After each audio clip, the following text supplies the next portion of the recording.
2024년 11월 어느 추운 겨울날 저녁, 부산 해운대의 한 초호화 레스토랑 앞, 명품 가방을 든 50대 중반 여성이 레스토랑 정문을 막아서며 소리를 질렀습니다. 당신들 같은 사람은 여기 들어올 자격이 없어요. 그 여성의 손가락은 낡은 작업복을 입은 한 노인을 가리키고 있었습니다. 노인의 옆에는 30대 초반으로 보이는 젊은 여성이 서 있었고요. 이상한 점은 그 여성이 누구인지였습니다. 바로 그 명품 여성의 아들이 1년째 사귀고 있는 여자친구였습니다. 그런데 왜 예비 시어머니는 며느리감의 아버지라는 사람을 레스토랑 문 밖에서 쫓아내려 하는 걸까요? 10분 뒤에는 더 기가 막힌 일이 벌어집니다. 명품 여성이 두툼한 봉투를 바닥에 내던지며 말했습니다. 이거 받고 우리 아들한테서 영영 떨어지세요. 그리고 3개월 후, 그 명품 여성은 경찰서 조사실에 앉아 있었고, 낡은 작업복을 입었던 그 노인은 놀랍게도 전국 10대 그룹 회장실 책상에 앉아 있었습니다. 도대체 무슨 일이 있었던 걸까요? 왜 재벌 회장이 낡은 작업복을 입고 나타났을까요?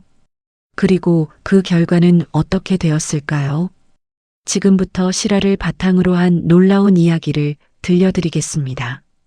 끝까지 들으시면 입이 떡 벌어지실 겁니다. 이야기는 1년 전으로 거슬러 올라갑니다.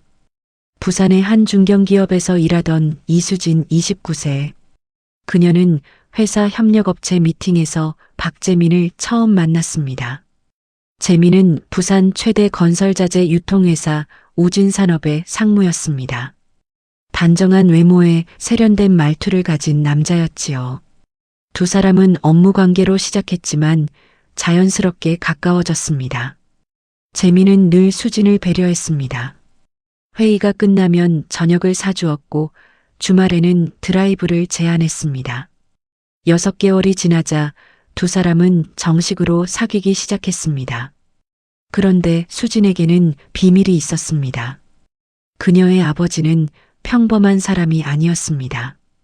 이강석 63세, 전국 10대 그룹에 속하는 한빛그룹의 창업주이자 현 회장이었습니다. 하지만 수진은 그 사실을 재민에게 말하지 않았습니다. 태어날 때부터 회장 딸로 살아온 그녀는 지긋지긋했습니다. 사람들이 자신을 볼 때 돈을 먼저 보는 것이요. 그래서 수진은 대학 졸업 후 아버지 회사가 아닌 다른 곳에 취직했습니다. 이름도 어머니 성을 따서 바꾸었습니다.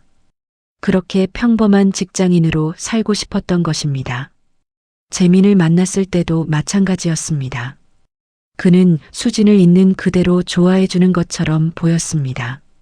수진 씨는 정말 특별해요. 다른 여자들과는 달라요. 그 말에 수진은 마음을 열었습니다. 하지만 그녀는 몰랐습니다. 진짜 시험은 이제부터라는 것을요. 1년이 지나고 재민이 부모님을 만나자고 했습니다. 수진은 고민에 빠졌습니다. 이제는 말해야 할까 아니면 조금 더 숨겨야 할까? 그때 아버지 강석이 제안했습니다. 수진아, 아빠가 먼저 그 집안 사람들을 만나볼게. 어떤 사람들인지 확인하고 싶구나. 수진은 아버지의 눈빛을 읽을 수 있었습니다. 그냥 만나는 게 아니라는 것을요. 강석은 계획을 세웠습니다. 자신의 정체를 완전히 숨기고 가장 초라한 모습으로 나타나기로 한 것입니다. 그래야 상대방의 진짜 모습을 볼 수 있다고 판단했습니다. 하지만 수진은 불안했습니다. 재민의 어머니 최명희는 까다롭기로 소문난 사람이었으니까요. 그녀는 명품만 걸치고 다녔고 사람을 평가할 때 첫인상을 중시했습니다. 그런 사람 앞에 아버지가 초라한 모습으로 나타난다면 수진은 상상만 해도 가슴이 철렁했습니다. 하지만 이미 늦었습니다. 강석은 이미 계획을 실행에 옮기기로 결심한 상태였으니까요. 식사 약속 날짜가 잡혔습니다. 장소는 해운대의 초호화 레스토랑이었습니다. 재민의 어머니가 직접 예약한 곳이었지요. 그리고 그날이 다가왔습니다. 모든 것이 드러나게 될 그날이요. 약속 당일 저녁 6시 해운대 초호와 레스토랑 앞에 고급 수입차들이 줄지어 섰습니다. 발레 파킹 직원이 분주하게 차량을 안내하고 있었습니다. 그때 한 대의 낡은 경차가 레스토랑 앞에 멈춰 섰습니다. 운전석에서 내린 사람은 60대 중반의 남성이었습니다. 낡은 작업복 차림에 때 묻은 운동화를 신고 있었습니다. 강석이었습니다. 그는 일부러 회사 경비원들이 입는 작업복을 빌려 입었습니다. 얼굴에는 먼지를 묻혔고 손톱 사이에도 때를 끼워 넣었습니다. 완벽한 변장이었습니다. 조수석에서 수진이 내렸습니다. 그녀는 단정한 원피스를 입고 있었지만 표정은 어두웠습니다. 아빠, 정말 이러셔야 해요. 수진의 목소리에는 걱정이 가득했습니다. 강석은 딸의 어깨를 토닥이며 말했습니다. 괜찮아, 이게 진짜 모습을 보는 방법이야. 두 사람이 레스토랑 입구로 걸어가자 발레 파킹 직원의 눈빛이 달라졌습니다. 그는 강석의 옷차림을 위아래로 훑어보더니 미간을 찌푸렸습니다. 손님, 여기는 예약하신 분만 입장 가능한데요. 직원의 말투에는 의심이 묻어났습니다. 박재민 이름으로 예약되어 있을 겁니다.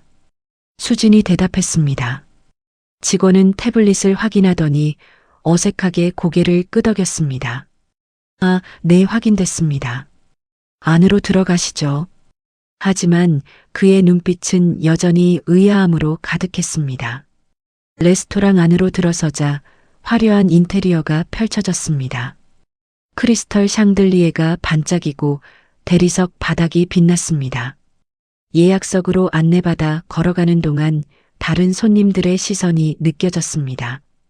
강석의 작업복 차림이 이곳에서는 너무나 이질적이었으니까요. 예약석에는 이미 세 사람이 앉아 있었습니다. 재민의 아버지 박철수 58세, 재민의 어머니 최명희 53세, 그리고 재민 본인. 명희는 강석을 보는 순간 눈을 크게 떴습니다. 그녀의 시선이 강석의 작업복을 훑고 지나갔습니다. 그리고 얼굴에 드러난 표정은 명백한 실망이었습니다. 어머, 이게 무슨... 명희의 입에서 작은 신음이 새어나왔습니다. 재민이 황급히 자리에서 일어났습니다. 어머니, 이쪽은 수진 시아버님이세요. 재민의 목소리는 당황스러움을 감추려 애쓰는 듯 했습니다.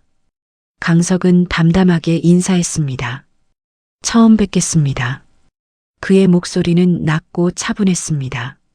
하지만 명희는 제대로 된 대답조차 하지 않았습니다. 그저 고개만 살짝 끄덕인 채 시선을 돌렸습니다. 마치 보기 싫다는 듯이요. 자리에 앉자 어색한 침묵이 흘렀습니다. 철수가 먼저 입을 열었습니다. 일은 뭐 하십니까? 그의 질문은 정중했지만 눈빛은 차갑게 식어 있었습니다. 경비 일합니다. 강석의 대답은 간단했습니다. 거짓말은 아니었습니다. 한빛그룹 본사 건물 경비원들을 관리하는 것도 그의 업무 중 하나니까요. 다만 그가 경비원이 아니라 회장이라는 사실을 숨겼을 뿐입니다. 명희의 얼굴이 확 굳었습니다. 경비요.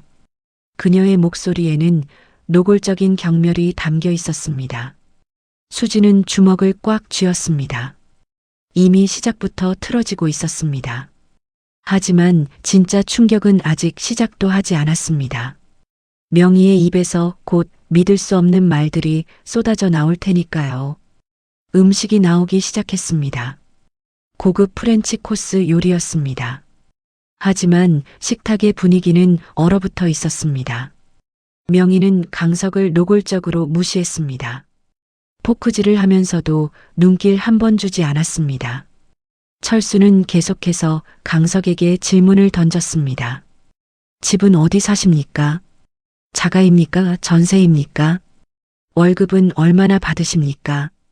질문은 점점 더 노골적으로 변해갔습니다.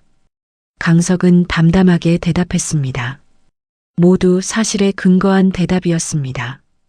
다만 자신이 한빛그룹 회장이라는 사실만 빼고요.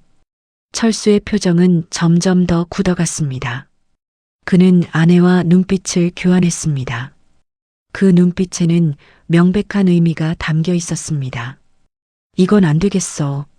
식사가 중반을 넘어갈 무렵이었습니다. 명희가 갑자기 포크를 내려놓았습니다. 그리고 수진을 똑바로 바라보며 말했습니다. 수진 씨, 우리 재민이가 어떤 앤지 알죠? 우진산업 상무예요. 장래가 촉망받는 사람이고요. 수진은 고개를 끄덕였습니다. 그런 우리 아들이 결혼할 사람은 그에 걸맞은 집안이어야 해요. 명희의 목소리는 차갑게 식어 있었습니다. 수진의 얼굴이 창백해졌습니다. 어머님, 그게 무슨... 명희는 수진의 말을 끊었습니다. 솔직히 말할게요. 경비원 딸하고는 우리 아들 결혼 못 시켜요. 그 말이 식탁 위로 떨어졌습니다. 마치 폭탄처럼요. 수진의 눈에 눈물이 고였습니다. 강석은 여전히 담담한 표정이었습니다. 하지만 그의 눈빛은 서서히 차갑게 변하고 있었습니다. 재민이 황급히 나섰습니다. 어머니, 그런 말씀은 좀... 하지만 명희는 아들의 말도 무시했습니다. 뭐가 좀 그래? 사실을 말하는 건데. 명희는 핸드백에서 두툼한 봉투를 꺼냈습니다. 그리고 그것을 테이블 위에 던지듯 놓았습니다. 여기 500만 원 있어요. 이거 받고 우리 아들한테서 깨끗이 떨어지세요. 수지는 숨이 막히는 것 같았습니다. 명희는 계속 말했습니다. 경비원 월급으로는 큰 돈이잖아요. 받으세요. 그리고 다시는 우리 앞에 나타나지 마세요. 강석이 천천히 고개를 들었습니다. 그의 눈빛이 명희를 똑바로 응시했습니다. 그 시선에는 어떤 감정도 드러나지 않았습니다. 하지만 오히려 그게 더 무서웠습니다. 돈으로 사람을 평가하시는군요. 강석의 목소리는 낮았지만 또렷했습니다. 명희는 코웃음을 쳤습니다. 당연하죠. 세상이 다 그런 거예요. 돈 없으면 사람 취급도 못 받는 게 현실이에요. 수진이 자리에서 벌떡 일어났습니다. 그만하세요. 우리 아버지한테 왜 이러세요? 명희는 수진을 차갑게 쳐다보았습니다. 아가씨도 철 좀 들어요. 경비원 딸이 재벌 며느리 되는 게 말이나 돼요. 그 순간 강석이 조용히 일어섰습니다. 그는 테이블 위에 돈봉투를 집어 명희 앞으로 밀어냈습니다. 필요 없습니다. 그리고 수진의 손을 잡았습니다. 가자, 수진아. 두 사람이 자리를 떠나려 하자 명희가 소리쳤습니다. 거기서요. 아직 할 말 안 끝났어요. 하지만 강석은 뒤돌아보지 않았습니다. 그는 딸의 손을 꽉 잡은 채 레스토랑을 나섰습니다. 밖으로 나오자 수진이 울음을 터뜨렸습니다. 강석은 딸을 끌어안았습니다. 울지마, 괜찮아. 아빠는 괜찮아. 하지만 강석의 눈빛은 차갑게 가라앉아 있었습니다. 그는 이미 결심했습니다. 저 오만한 사람들에게 제대로 된 교훈을 주기로요. 다만 그 방법은 감정적이지 않을 것입니다. 냉철하고 정확하게, 그리고 합법적으로. 그날 밤 강석은 한빛그룹 본사로 돌아갔습니다. 40층 회장실의 불이 깊은 밤까지 켜져 있었습니다. 강석은 책상 앞에 앉아 노트북을 열었습니다. 그리고 비서실장에게 전화를 걸었습니다. 우진산업에 대한 모든 자료를 모아주세요. 거래 내역, 재무제표, 협력업체 목록까지 전부요. 비서실장은 의아해했지만 묻지 않았습니다. 회장의 명령에는 이유를 묻지 않는 것이 원칙이었으니까요. 이틀 후 두꺼운 보고서가 올라왔습니다. 강석은 밤을 새워 그 자료들을 검토했습니다. 그리고 놀라운 사실들을 발견했습니다. 우진산업은 겉으로는 멀쩡해 보였습니다. 부산 최대 건설자재 유통회사라는 타이틀을 달고 있었지요. 하지만 속을 들여다보니 문제투성이었습니다. 납품 단가를 부풀려 청구한 내역들, 품질이 떨어지는 자재를 어급으로 속여판 기록들, 세금 계산서를 조작한 흔적들, 강석의 눈빛이 차갑게 가라앉았습니다. 이런 회사가 건설 현장에 자재를 대고 있었다니. 더 조사하자 우진산업이 한빛그룹 계열사들과도 거래하고 있다는 사실이 드러났습니다.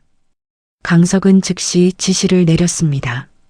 모든 계열사의 협력업체 재심사를 실시하세요. 정기 점검이라고 공지하고요. 그리고 우진산업을 집중감사 대상에 포함시키세요. 비서실장이 조심스럽게 물었습니다. 회장님, 혹시 무슨 일이? 강석은 고개를 저었습니다. 그냥 정상적인 업무 절차입니다. 다만 철저하게 진행하세요. 일주일 후 우진산업의 통보가 갔습니다. 한빛그룹 계열사와의 거래건에 대한 재심사가 진행된다고요. 철수는 처음에는 대수롭지 않게 여겼습니다. 정기 점검이려니 했지요. 하지만 감사가 시작되자 상황이 달라졌습니다. 감사팀은 놀랄 만큼 철저했습니다. 5년치 거래 내역을 전부 뒤졌습니다. 납품단가 품질 검사 기록, 세금 계산서까지 모든 것이 낱낱이 드러나기 시작했습니다. 철수의 이마에 식은땀이 흘렀습니다. 뭔가 잘못되고 있다는 느낌이 들었습니다. 2주 후 결과가 나왔습니다. 우진산업의 납품 단가가 시장가보다 30%나 높게 책정되어 있었습니다. 품질 검사에서도 허위 기재가 발견되었습니다. 한빛그룹은 즉시 우진산업과의 모든 거래를 중단했습니다. 그 소식이 업계에 퍼지자 다른 건설사들도 발을 빼기 시작했습니다. 한빛그룹이 끊었다는데 뭔가 문제가 있나 보다. 우진산업의 매출은 급격히 떨어졌습니다. 한 달 만에 40%가 줄었습니다. 은행에서는 신용등급을 하향 조정했습니다. 대출 연장도 거절당했습니다. 철수는 밤마다 술을 마셨습니다. 명희는 불안에 떨었습니다. 도대체 왜 이렇게 된 거지? 철수는 중얼거렸습니다. 그때 명희의 머릿속에 한 사람이 떠올랐습니다. 그날 레스토랑에서 만났던 경비원, 수진의 아버지. 설마 그 사람이. 아니야, 말도 안 돼. 명희는 고개를 저었습니다. 경비원이 무슨 수로. 하지만 불안감은 쉽게 가시지 않았습니다. 한편 재민은 수진에게 계속 연락을 시도했습니다. 문자를 보내고 전화를 걸었습니다. 하지만 수진은 단 한 번도 받지 않았습니다. 재민은 절망했습니다. 어머니가 너무 심하게 하셔서 미안해. 그는 수진의 회사 앞에서 기다리기도 했습니다. 하지만 수진은 그를 피해 다른 문으로 나갔습니다. 재민은 깨달았습니다. 자신이 그날 어머니를 제대로 말리지 못한 것이 치명적 실수였다는 것을요. 그리고 그 대가는 상상보다 훨씬 컸습니다. 회사도 무너지고 사랑도 잃게 될 줄은. 3개월이 지났습니다. 우진산업은 거의 파산 직전까지 몰렸습니다.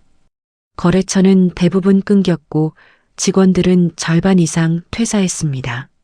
사무실은 텅 비어 있었습니다. 그러던 어느 날 우진산업 앞으로 초대장이 도착했습니다. 발신인은 한빛그룹이었습니다.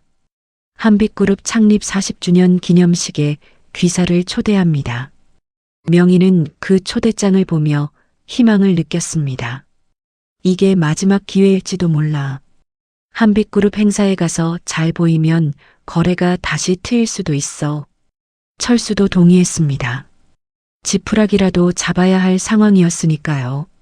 행사 당일 두 사람은 최선을 다해 차려입었습니다. 명희는 남은 명품 옷을 꺼내 입었고 철수는 양복을 새로 맞췄습니다. 행사장은 부산 최고급 호텔이었습니다. 수백 명의 재계 인사들이 모여 있었습니다. 명희와 철수는 어색하게 구석에 서 있었습니다. 아는 사람을 찾아보려 했지만 모두 눈을 피했습니다. 그때 무대에 조명이 켜졌습니다. 사회자가 마이크를 잡았습니다. 한빛그룹 창업주의자 회장이신 이강석 회장님을 모시겠습니다. 박수 소리가 장내를 가득 채웠습니다. 무대 위로 한 남자가 걸어 나왔습니다. 명희의 심장이 멈추는 것 같았습니다. 그 남자는 3개월 전 레스토랑에서 만났던 그 경비원이었습니다. 낡은 작업복 대신 고급 양복을 입고 있었습니다. 당당한 걸음걸이로 무대 중앙에 섰습니다. 명희는 다리에 힘이 풀렸습니다. 옆에 있던 철수도 얼굴이 새하얗게 변했습니다. 어떻게 저 사람이 한빛그룹 회장이야? 강석은 짧은 인사말을 했습니다. 그리고 무대 옆으로 수진이 걸어 나왔습니다. 사회자가 다시 말했습니다. 이강석 회장님의 따님이신 이수진 전무님입니다. 명희의 무릎이 꺾일 것 같았습니다. 수진이 전무라고요. 회장 딸이었다고요. 명희가 그토록 무시하고 모욕했던 그 여자가요. 행사가 끝난 후 명희와 철수는 황급히 자리를 뜨려 했습니다. 하지만 한빛그룹 직원이 다가왔습니다. 우진산업 대표님이시죠? 회장님께서 잠시 뵙자고 하십니다. 두 사람은 어쩔 수 없이 따라갔습니다. 별실로 안내되었습니다. 그곳에는 강석이 기다리고 있었습니다. 강석은 소파에 앉아 차분하게 두 사람을 바라보았습니다. 명희는 떨리는 목소리로 말했습니다. 회장님, 그때 일은 정말 죄송합니다. 제가 너무 무례했습니다.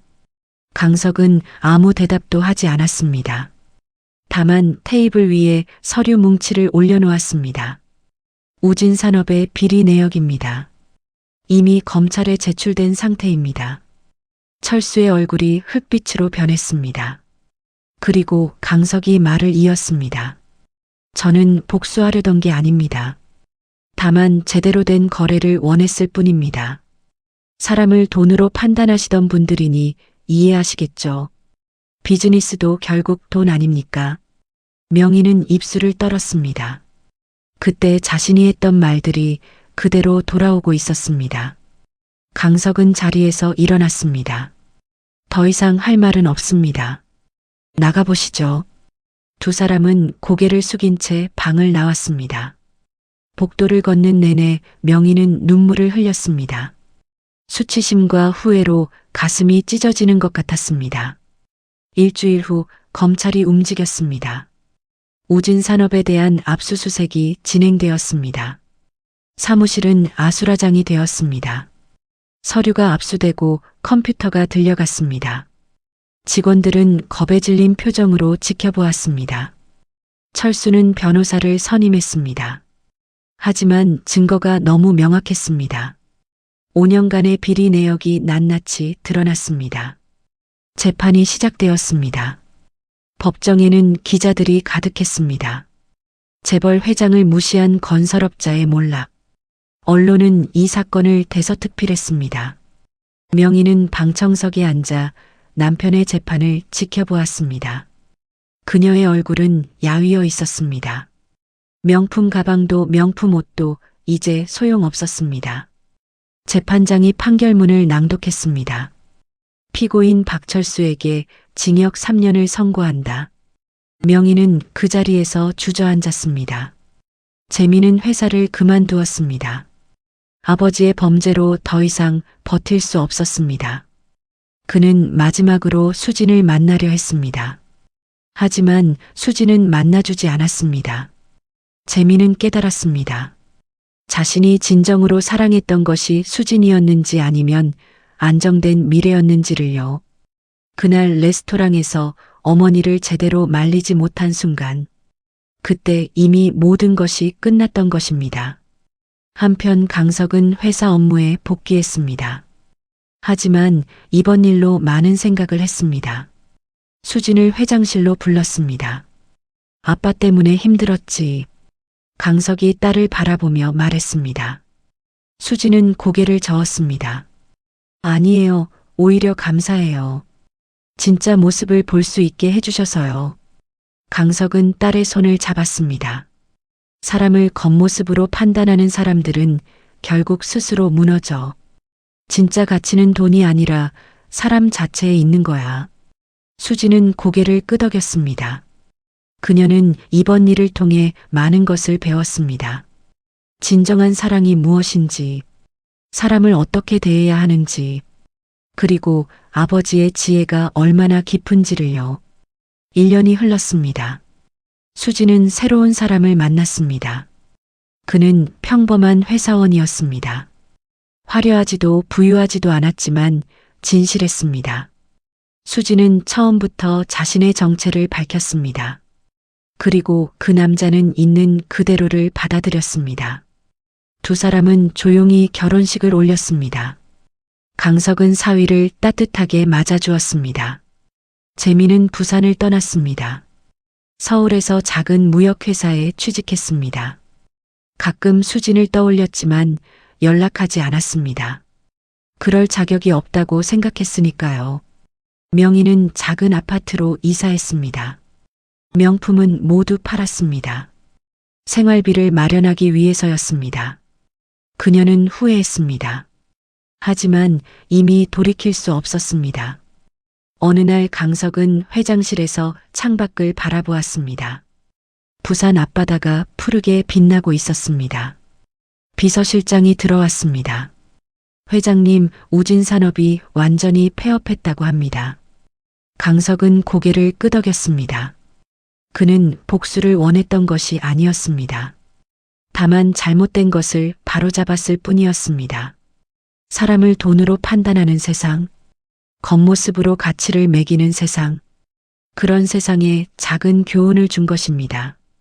저녁에 강석은 수진 부부와 저녁을 먹었습니다. 세 사람은 편안하게 이야기를 나누었습니다. 수진의 얼굴에는 행복한 미소가 가득했습니다. 강석은 생각했습니다. 결국 이게 답이구나. 진실과 존중. 그것이 진짜 가치라는 것을요. 오늘 이야기는 여기까지입니다. 사람을 겉모습으로 판단했다가 모든 것을 잃은 가족의 이야기였습니다. 여러분은 어떻게 생각하시나요? 진정한 가치는 무엇일까요? 구독과 좋아요 부탁드립니다. 다음에 더 좋은 이야기로 찾아뵙겠습니다.